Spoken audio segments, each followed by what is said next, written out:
Radio and Success Radio Canada and Blaze Nation Media Group. You can find Bay Hill News Network at www.bayhillnews.net. Every Wednesday at 9:30 p.m. you will hear a old-time story by Vin Abbott on bayhillnews.net. The St. George's Cathedral Fundraising Committee invites you to the Tea with an Attitude in appreciation of the role of mothers in our lives. Sunday, May 11th, 2025, 3 p.m. to 5 p.m. Girl Guides Headquarters, Low Kingston Park, price $30. Special attractions, hat parade and Chinese auction. Takeaway service is also available. Proceeds in aid of the restoration of St. George's Cathedral. It's Tea with an Attitude, May 11th.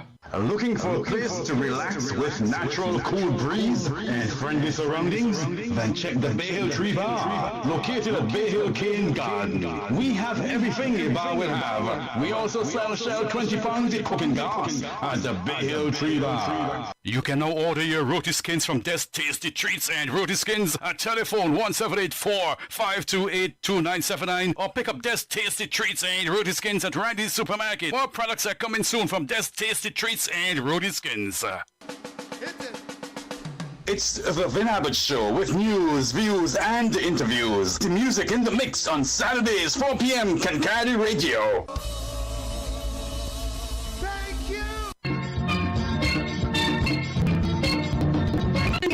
SB just listening, and guess what? Vinci Unity Picnic Canada 2025 is coming your way. Mark your calendars, July 19th, 25 at Chrysler Arena. This year, culture and more for everyone. Kids Village, I'm gonna be part of that. Bring the creativity, the fun, and big stage moments. Don't miss out. Send an email at vinciunitypicnic@gmail.com to stay in the loop. It's gonna be epic.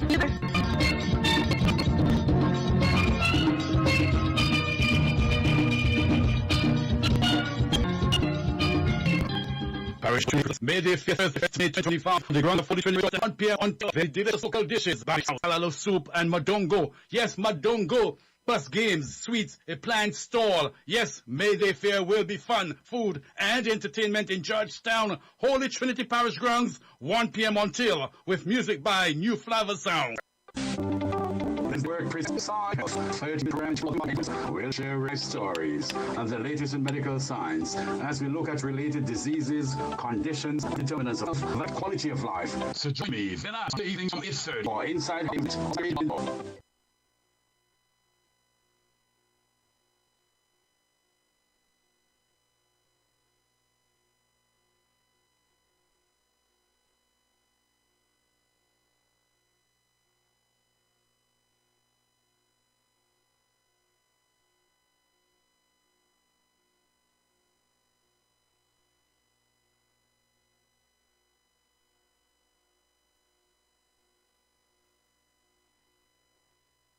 Hey, you're CNTI intro.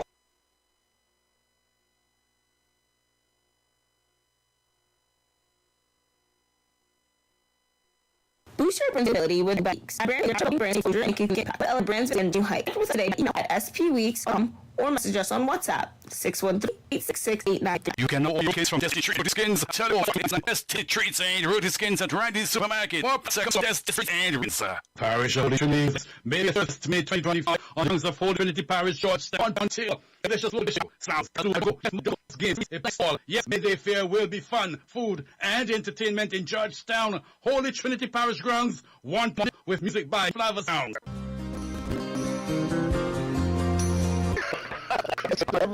Please be there Thursday night. Thank them for heart. You don't win. Also on Thursday night 9 p.m. Please don't hear on Hot One, but you will hear it. It's the Vin Abbott Show with news, views, and interviews. The music in the mix on Saturday Radio. Also, join every Saturday at 7 p.m. and Wednesday at 5 p.m. as we go charting in the USA country style right here on Bay Hill News Network. We'll count down the days will make you say, "Ooh, yes." So fill up your heart and stop by every Saturday evening 7 p.m. and again on Way USA Country Hill News Network. Bay Hill News every day and motivate ad. The News Network presents Inside Health, a 30-minute program in which we your body with your physical science, related diseases, conditions, and determinants of health. Quality me on Wednesday from 8:30 for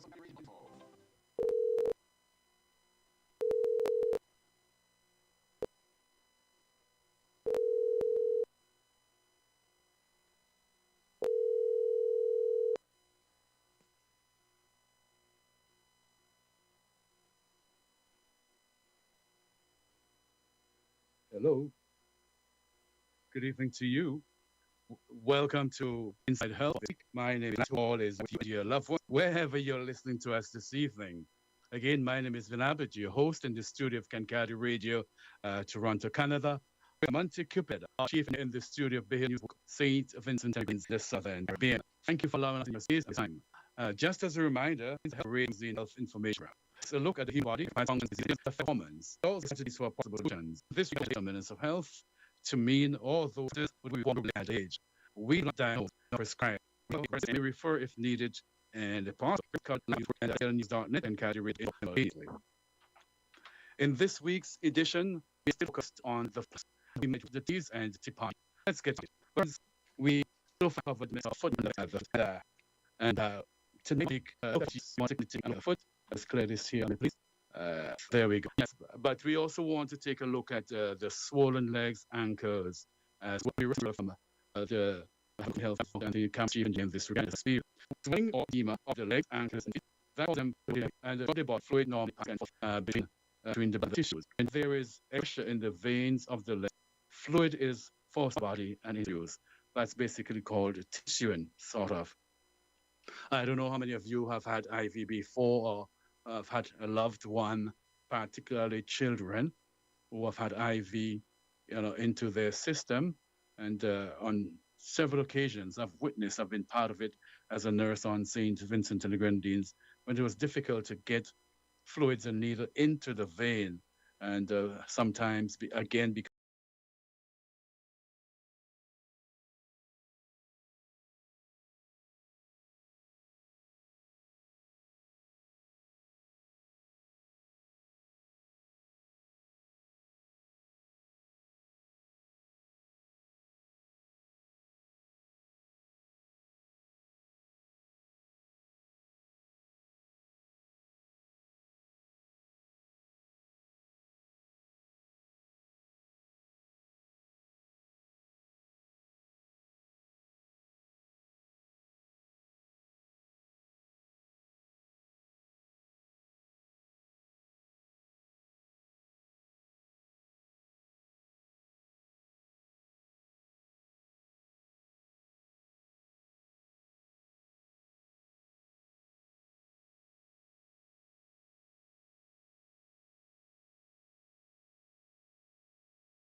those probably the veins of the child were very, small, and or the child was very active, difficult to to to stabilize and hold down, so to speak. So the needle, some from time to time, would get into, not into the vein, into the tissue, and there would be swelling of that, or limb, as the case might be. To what have to do the leg of children, particularly in the days when things like malnutrition was very rampant. Not so much malnutrition only, but marasmus, basically starvation. When it was just skin and bones, it was really difficult to administer IV fluids in that regard. Sometimes you had to use the arm, sometimes you had to use the leg, somewhere where you could have gotten a vein. It was really difficult. But anyway, the most common cause of such excess pressure in the leg veins is gravity due to the long periods of standing or age-related changes in the leg veins. And leg swelling is also often a premenstrual sign, probably because the small blood vessels become leaky for unknown reasons. Now, leg swelling also occurs during pregnancy, mainly because the pressure of the enlarged uterus slows the return of blood from the leg veins to the heart. And if you're pregnant, excessive persistent swelling of your feet can indicate a condition called preeclampsia and should be reported to your doctor immediately. Friends, let us branch off a little bit here into preeclampsia, and it's spelled P-R-E-E, right? C-L-A-M-P-S-I-A. Now, preeclampsia is a complication of pregnancy. With preeclampsia, you might have the woman would have high blood pressure, high levels of protein in the urine that indicate kidney damage, and that is called in medicine proteinuria. Yes, proteinuria, or other signs of organ damage. Preeclampsia usually begins after 20 weeks of pregnancy in women whose blood pressure had previously been in the standard range, right? The systolic and the diastolic are within normal range, above figure, the bottom figure within normal range. And left untreated, preeclampsia can lead to serious, even fatal complications for both the mother and the baby. And this is why it's so important to be checked out properly, regularly during pregnancy. And again, left untreated, preeclampsia can lead to serious, even fatal complications for both the mother and the baby. In another program, we will take a closer look at preeclampsia. Yes, I think it's useful information for us to share with our listeners. I believe monthly. Another common cause, swelling of the legs is varicose veins, and we won't get into that tonight. But I'm sure many of you, women and men, would have seen other persons, if not you yourself, with, like, for example, raised veins on the legs. This is very common amongst barbers or people who stand for long periods, nurses, teachers, and so on, police officers, and so on. And we'll take a closer look at that in another program, right? So, again, another common cause is varicose veins, which also slow the return of blood from leg veins to the heart. Other swollen legs are seldom an emergency. They can sometimes signal a medical problem, such as blood clot, infection, or heart failure. Swelling can also be a sign of malnutrition or serious disorders of the liver, kidneys, or intestine. Again, I guess the message is clear here. If there's any swelling, unusual swelling, sudden swelling of your legs, it's important for you to seek medical attention as soon as possible. Now, several simple, effective measures can help release swelling. In a reclining position, elevate your feet. Wearing support hose or socks can also help. Walking can help improve swelling from varicose veins. And for those persons who are overweight, weight loss is beneficial because it reduces pressure on the veins of the legs. Now, swollen legs can also be helped by dietary changes, especially by cutting down on the sodium or salt in one's diet. And if these approaches fail, your doctor may prescribe what is called a diuretic drug to increase the rate at which your body excretes fluids. Your doctor should check your potassium level if you're taking a diuretic. And I want to zero in on that a wee bit, Monty, the whole question of diuretics. And like we just said, diuretics are a common treatment for high blood pressure, also known as hypertension. I remember as a youngster growing up, hearing older folks in my neighborhood, in my circle, talking about taking a pill that was called, I think it was DeWitt's pill, DeWitt's pill, and that was essentially a diuretic, and that was taken I remember quite well when folks were having what they called then stoppage of water, which was really a prostate problem, right? And that was the way they were treated then, right? But a diuretic is what we just said, right? They tend to lower blood pressure by helping the body pass sodium and water through the urine. So for someone who is, say, having problems with passing urine, years ago, that was the drug of choice. These days, diuretics have been used a lot in treating persons living with high blood pressure or hypertension. And some diuretics also cause the body to pass more potassium in the urine. This can lead to low potassium levels in the bloodstream, also called hypokalemia. Now, this is very, very important. Very, very important. Now, typically, one's blood potassium level should be between 3.6 to 5.2. This is just a measurement, millimoles per liter. And a blood potassium level of less than 3, right, millimeters level can be life-threatening, and it requires urgent medical attention.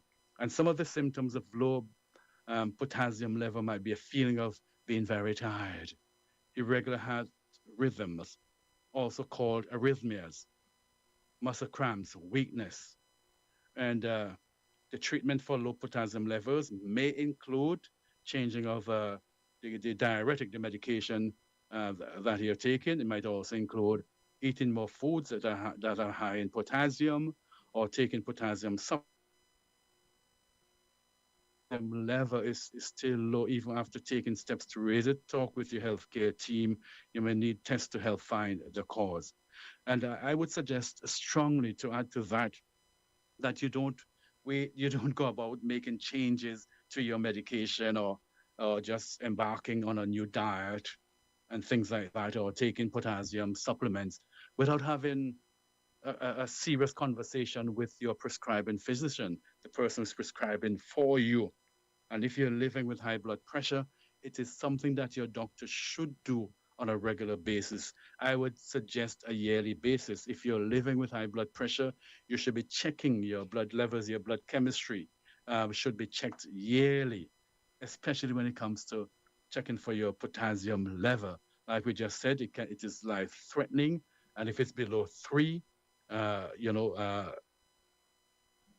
or thereabout per liter, millimoles per liter, it is very, very dangerous. Also, you can have hyper potassium levels, but we won't get into that today.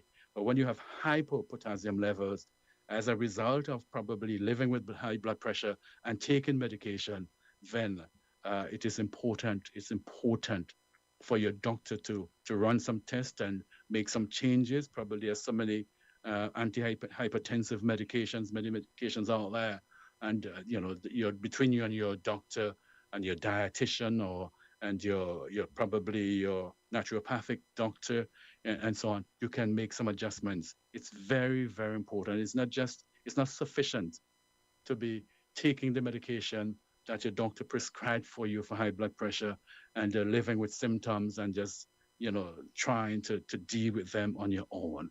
We're suggesting strongly here on the program that you pay close attention to the symptoms that you might be experiencing as a result of taking some of these antihypertensive medications. Very, very important. Things like feeling very tired, muscle cramps, weakness, irregular heartbeats, and things like that. You definitely want to stay in touch with your doctor and strongly encourage your doctor to make sure he or she gives you a referral, to get some blood works done to see where you are with your potassium level, if you're taking any form of diuretic, any form of medication in the treatment of high blood pressure.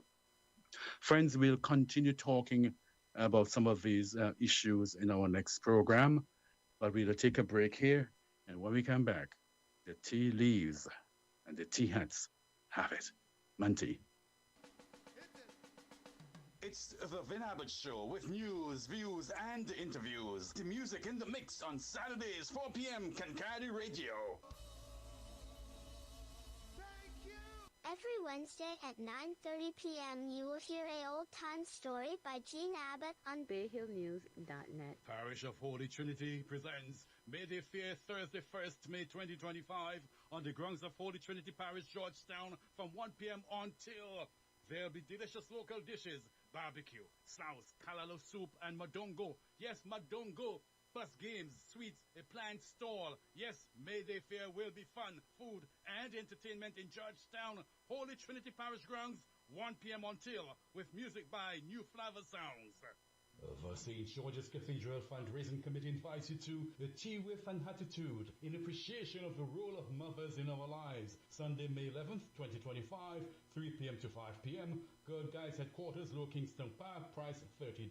Special attractions, hat parade and Chinese auction. Takeaway service is also available. Proceeds in aid of the restoration of St. George's Cathedral. It's Tea with an Attitude, May 11th. You can now order your roti skins from Des Tasty Treats and Roti Skins at telephone 1784-528-2979 or pick up Des Tasty Treats and Roti Skins at Randy's Supermarket. More products are coming soon from Des Tasty Treats and Roti Skins.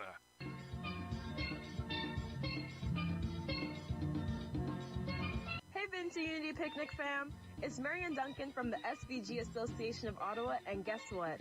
Vinci Unity Picnic Canada 2025 is coming your way. Mark your calendars, July 19th, 2025 at the Chrysler Park Marina. This year, bigger, bolder, and more fun for everyone. Kids Village? Oh yeah, I'm gonna be part of that village. Bring the creativity, the fun, and the big stage moments. Food, music, culture, vibes, all day long. Don't miss out. Send us an email at vinciunitypicnic@gmail.com to stay in the loop. Vinci Unity Picnic 2025. It's gonna be epic. See you there.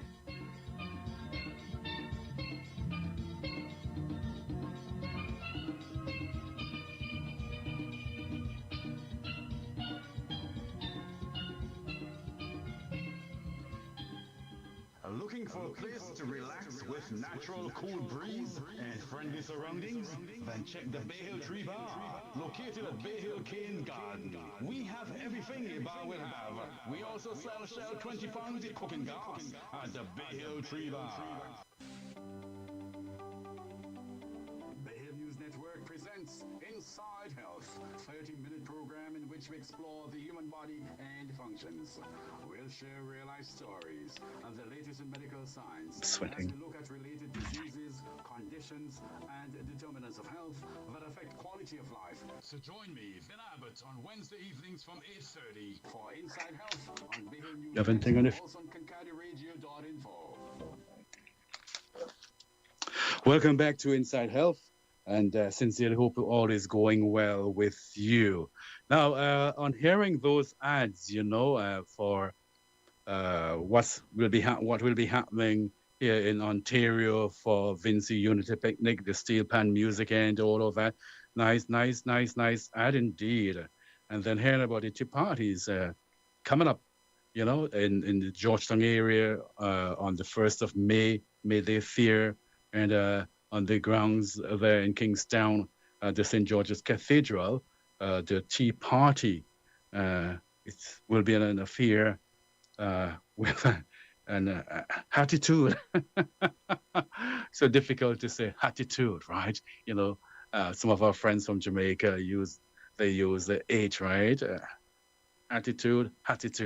But yes, we get it. Attitude is going to be an affair with attitude. And we want to talk a wee bit about this. I think it's so important for us on these times, given all the pressures and circumstances under which we are living, the stressful nature of the world today. It's important for us to go out and have fun, clean fun. And I'm so happy that the St. George's Cathedral, the fundraising committee, is again organizing this tea party. And when Monty forwarded me the voice there to do, I began reflecting on what it used to be like, in my my younger days growing up in Georgetown in the church with the organizations around attending tea parties. And I am so happy. We sincerely hope that the young people in the church and the communities around will go out and support these activities. These activities were meant to be intergenerational. You have the folks from the Mothers Union, you have the Fathers Guild, you have the youth organizations, you have different organizations in the church with elders and so on. It's a beautiful occasion for us to come together as one community and celebrate in a very fun way. And again, when I look back on my young days, you know, I reflect with a lot of joy and happiness, pleasant memories growing up in St. Vincent and the Grenadines. Now, according to Candyland, the history of the party dates back to the 17th century when the party was first introduced to Europe. Tea parties were a popular way for socialites or the social elites and members of high society to gather and share stories and and gossip in elegant settings. I don't know how many of you look at English TV shows and things like that, soap operas and so on. There's a show that we on Kankadi Radio like to look at. It's called Are You Being Served? And there's a main character in that show. I'm trying to remember her name. Hyacinth. Hyacinth was one of those persons who was not a rich person, but she presented herself as being up there in high class society at the peril of a husband and folks around her, right? So, and looking at the English history, I could see how that used to be the case, where folks who were not that well off, but were able to socialize at tea parties and so on.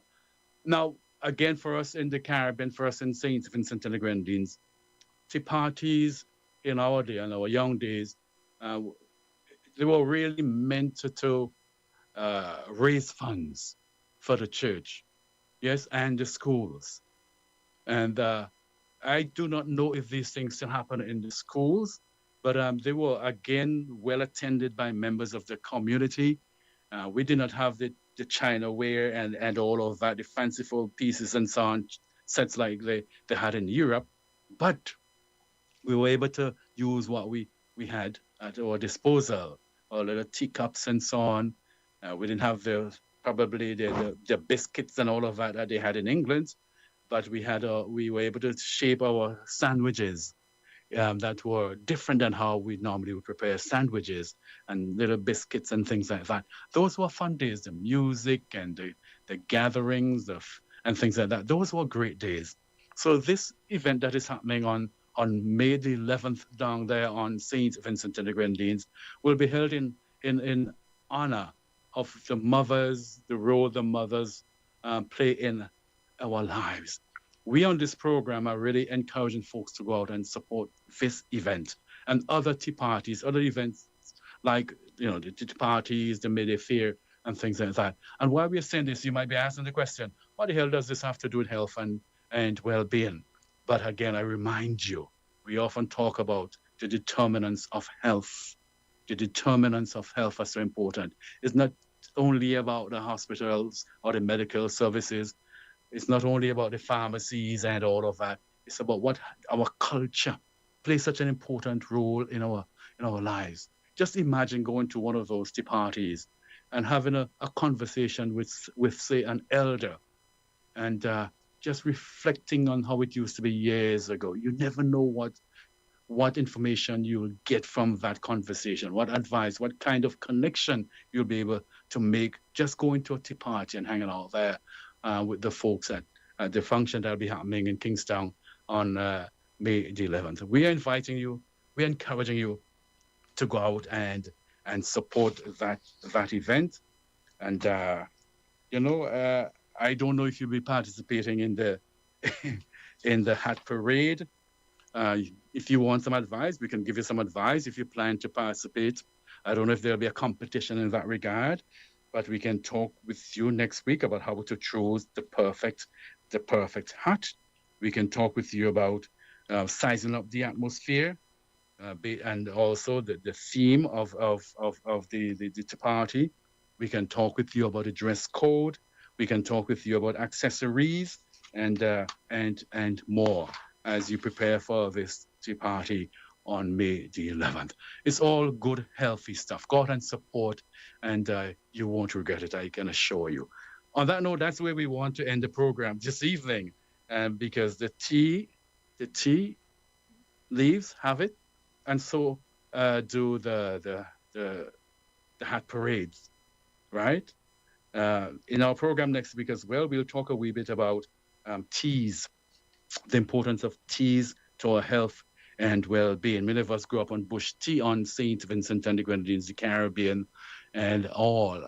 And there are many reports out there, many pieces of research that show that tea does have benefits, health benefits.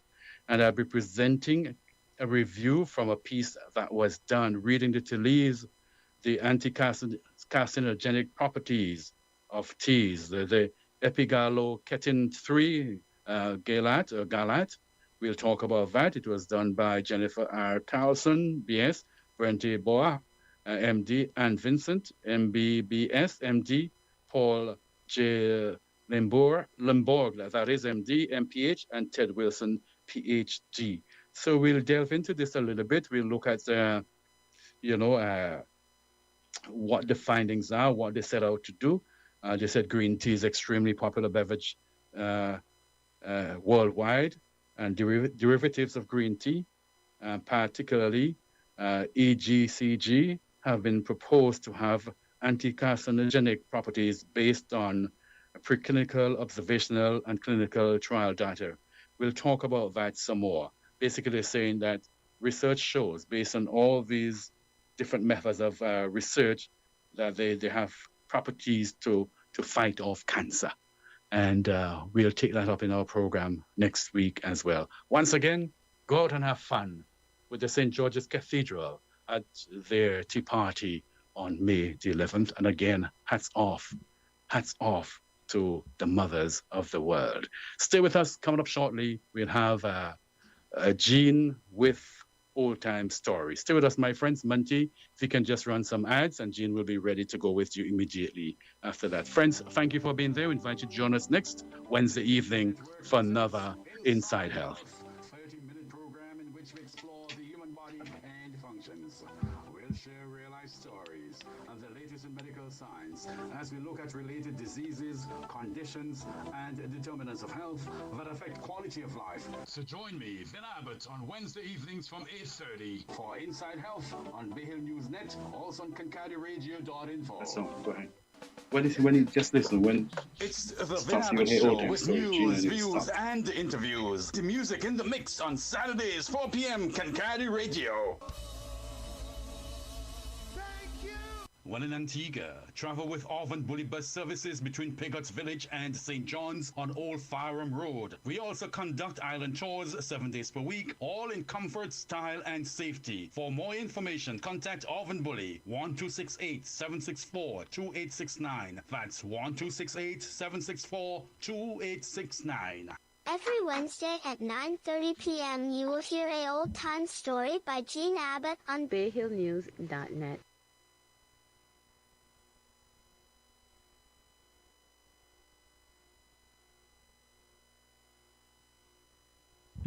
listen, Jean, you're listening.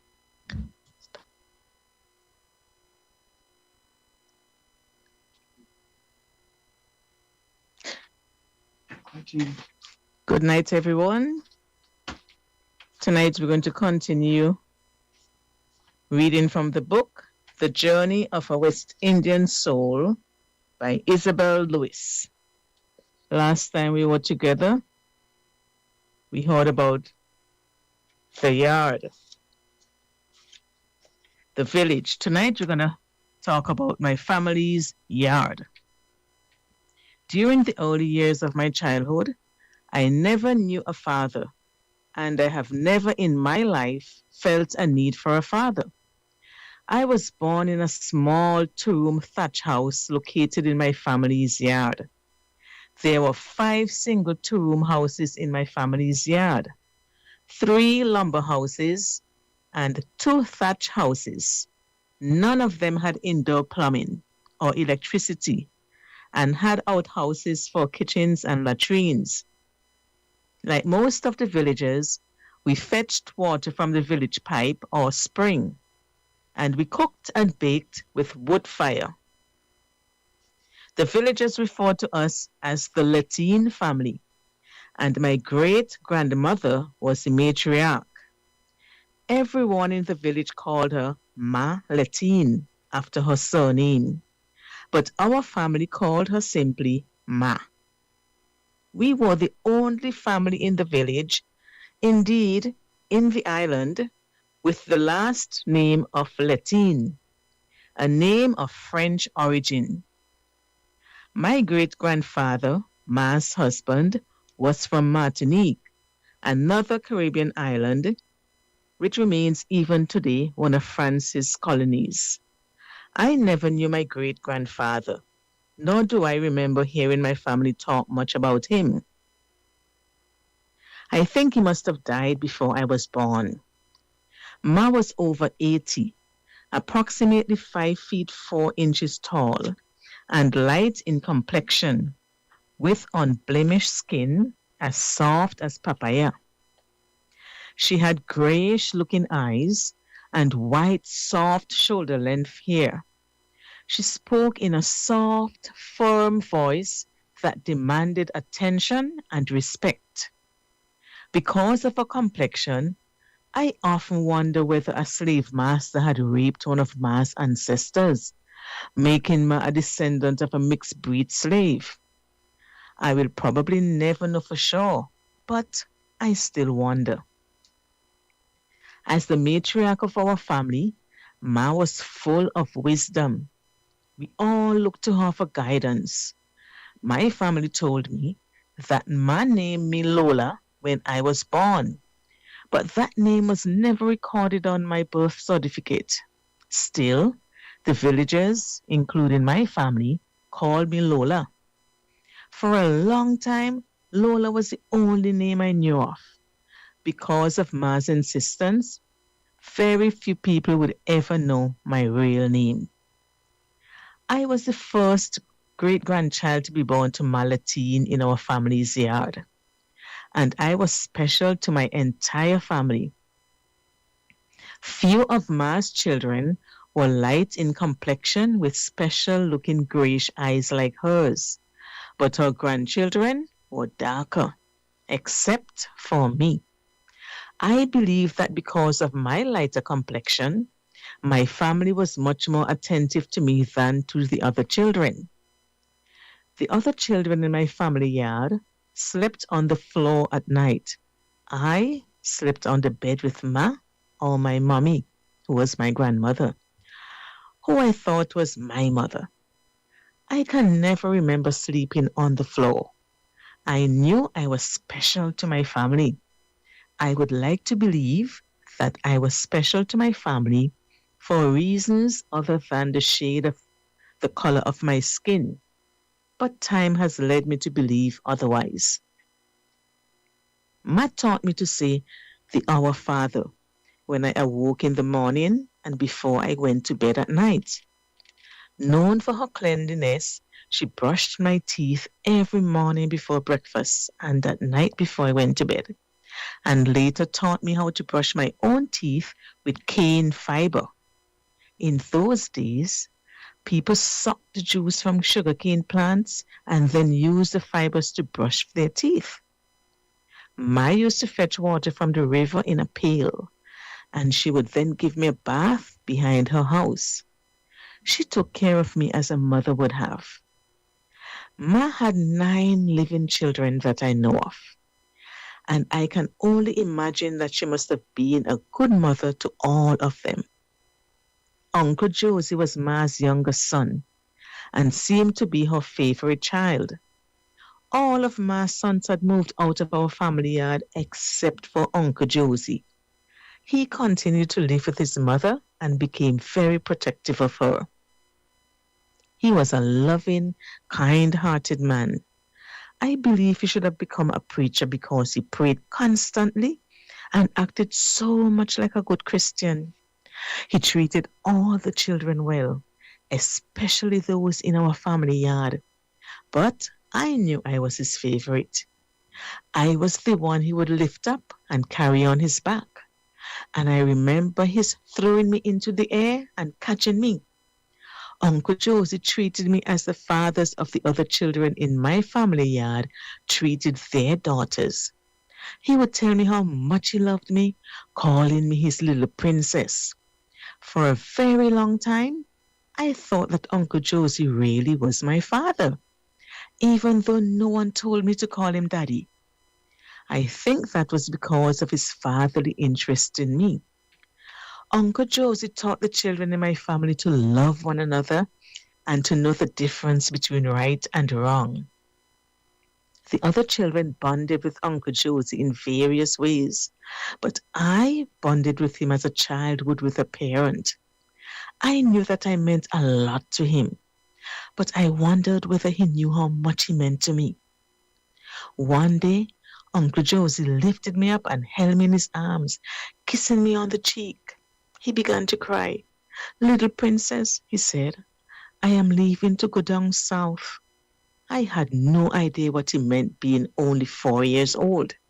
He said that he wanted me to be able to wear pretty dresses, as I had been accustomed to do.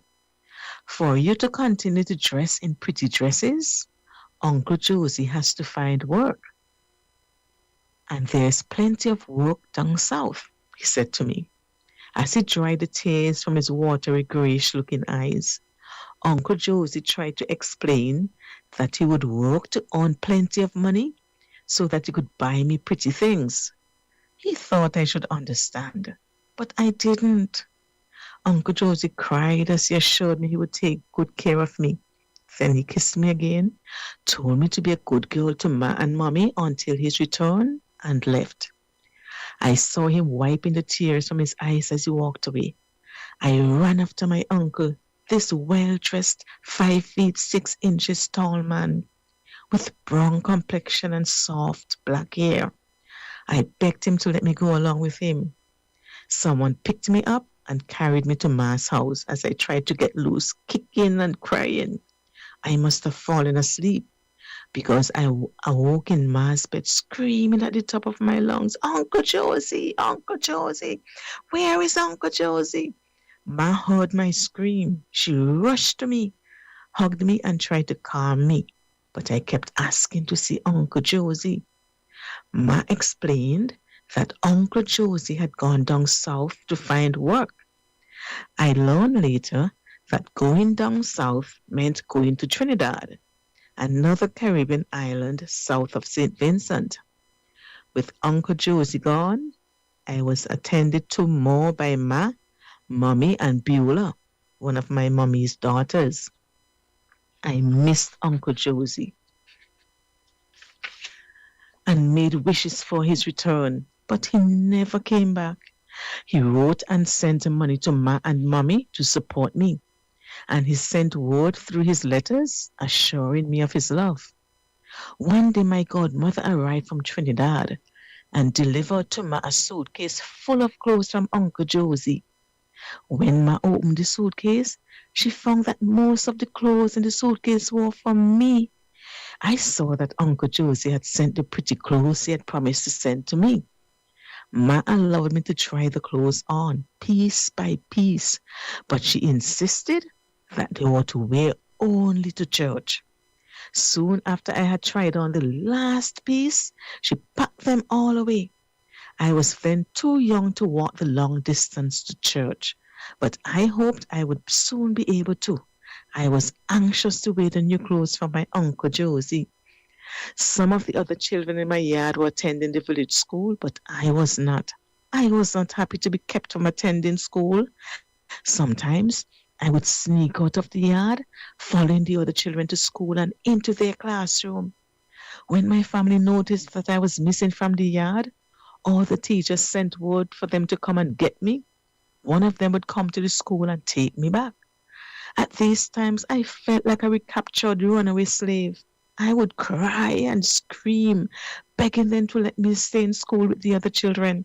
But they took me home anyway. Ma would try to explain that I wasn't old enough to go to school, but I wouldn't listen.